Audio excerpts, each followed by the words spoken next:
여러분 안녕하십니까? 미호입니다.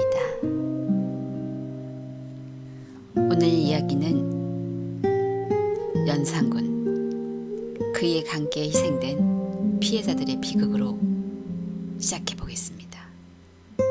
솔직히 그들의 이름은 역사에 제대로 기록되지 않았습니다. 하지만 야사와 단편적인 기록들 속에 그들의 비극은 숨겨져 있죠. 그중 한 여인의 삶을 통해 연산군 시대의 비극을 다뤄볼 수 있을 것 같습니다. 오늘의 주인공 조씨 부인의 기록을 따라가 보겠습니다. 이 이야기의 주인공은 폭군의 궁에 갇혔다 풀려난 한 여성 조씨 부인입니다. 그녀는 평범한 양반가의 여인이었지만 왕의 눈에 띄어 흥청으로 끌려가 비극적인 시간을 보냈습니다. 그녀의 삶은 연산군 시대에 갇혔던 수많은 여성들의 아픔을 대변하기도 합니다. 조선시대 한 선비의 아내였던 조씨 부인. 그녀의 삶은 화려하지 않았지만 사랑하는 남편과 자식들, 그리고 소박한 행복으로 가득했습니다. 평온한 봄날의 햇살 아래 그녀는 아무것도 모른 채 평생 이어질 행복을 꿈꾸고 있었습니다. 그녀의 남편은 넉넉하지는 않았으나 아내를 아끼고 사랑할 줄 아는 다정한 사람이었습니다. 두 사람은 서로에게 깊은 신뢰와 사랑을 주고받으며 세상의 풍파 따위는 들어올 수 없는 작은 울타리를 만들었습니다.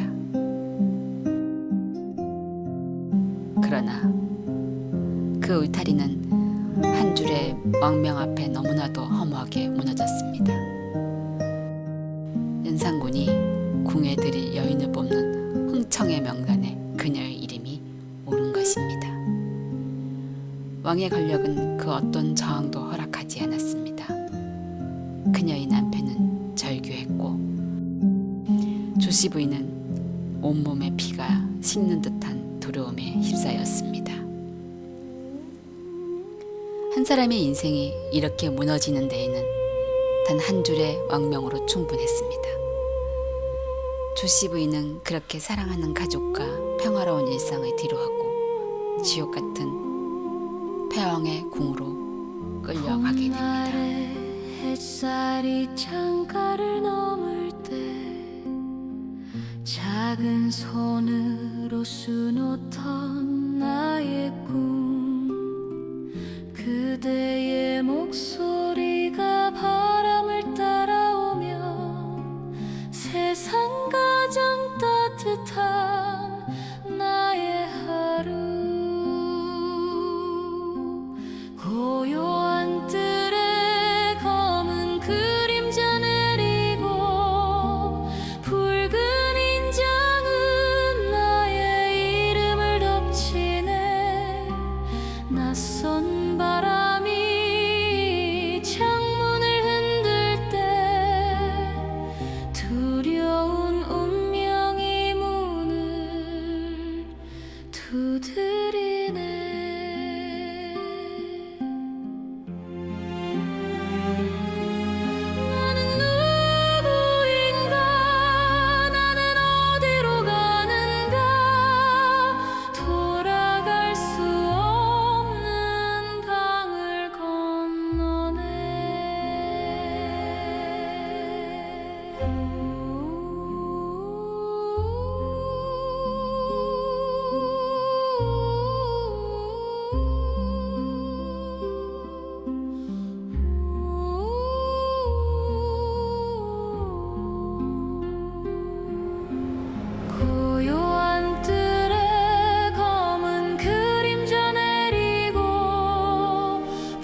왕의 명령에 따라 끌려온 것은 화려하고 아름다웠습니다.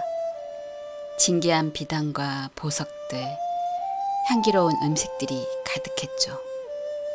그러나 조씨 부인에게 그 모든 것은 의미가 없었습니다. 겉으로는 아름다운 궁궐은 그녀에게 영혼을 가두는 가장 거대한 감옥일 뿐이었습니다. 그녀는 매일 밤 벌어지는 광란의 연애를 지켜봐야 했습니다. 사람들을 짐승처럼 다루는 왕의 잔혹한 모습, 왕의 옆에서 희희낙낙하며 강기를 부추기는 장녹스. 조씨 부인의 마음은 매일 밤 찢겨 나가는 듯 했습니다. 그녀는 끔찍한 비명소리 속에서 사랑하는 남편과 아이들을 떠올리며 울었습니다. 시간이 흐를수록 그녀의 영혼은 서서히 병들어가기 시작했습니다. 그녀는 이제 남편의 아내가 아닌 왕의 여인이라는 굴레에 갇힌 채 살아갔습니다. 살았지만 살아있다고 할 수 없는 날들이 계속되었습니다. 고향과 가족에 대한 희망은 절망으로 변해갔고 오직 이 악몽이 끝나기만을 기도했습니다. 그리고 마침내 그들의 강기는 끝을 맞이했습니다. 중종 반정이라는 거대한 역사의 파도가 궁궐을 덮쳤고 폭군은 왕의 자리에서 끌려 내려왔습니다. 그녀에게는 마침내 고향으로 돌아갈 기회가 찾아온 것입니다. 하지만 그녀는 몰랐습니다. 진정한 비극은 이제부터 시작이라는 것을.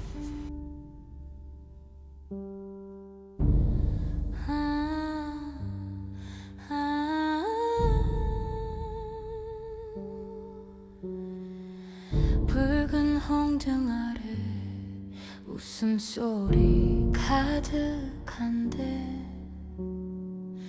나는 홀로 차가운 바람을 만내 아름다운 꿈은 나의 무덤이 되고. 중종 반정이 성공한 후 수많은 흥청들이 자유를 되찾았습니다. 조씨 부인 역시 마침내 피로 물든 궁궐을 벗어났습니다. 그러나 그녀의 마음은 자유롭지 않았습니다. 그녀는 살아남았지만 진정한 삶은 이미 그곳에 없었습니다. 그녀가 돌아온 고향은 더 이상 그녀가 알던 따뜻한 보금자리가 아니었습니다. 마을 사람들의 수군거림과 차가운 시선은 칼날처럼 그녀를 찔렀습니다. 더럽혀진 정절은 왕의 폭정보다 더 무서운 족쇄가 되어 그녀의 발목을 잡았습니다. 남편의 마음 역시 무너져 내렸습니다. 그는 아내를 사랑했지만 동시에 가문의 명예를 짊어진 가장이었습니다. 이미 깨져버린 일상과 다시는 돌아갈 수 없는 과거. 조씨 부인은 고뇌하는 남편의 표정에서 더 이상 자신에게 있을 곳이 없음을 깨달았습니다. 폭군에게서 살아남았지만 사회의 칼날을 피할 수 없었던 조씨 부인. 그녀는 스스로 목숨을 끊는 것으로 마지막 정절과 명예를 지키려 했습니다. 그녀의 삶은 그렇게 끝났지만 그녀의 죽음은 왕의 강기가 남긴 가장 잔인하고 슬픈 상처로 남았습니다.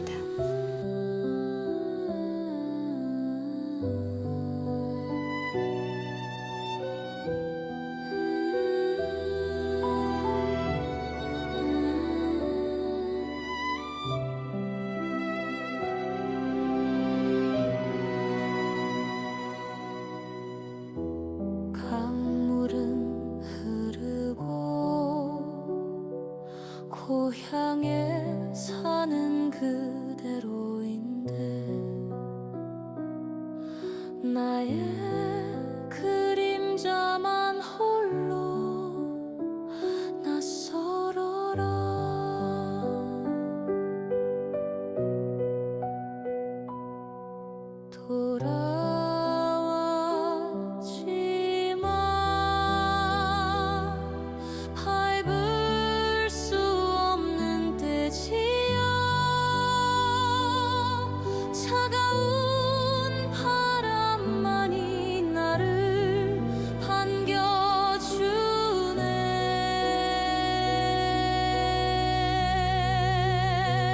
나는 누구인가 나는 어디로 가는가 돌아갈 수 없는 강을 건넜네 찢겨진 나의 이름 버려진 나의 영혼 이제 나를 묻어야 하네 오직 이 길만이 나의 명예를 지키는 길 이 한 몸 던져 모든 것을 바치리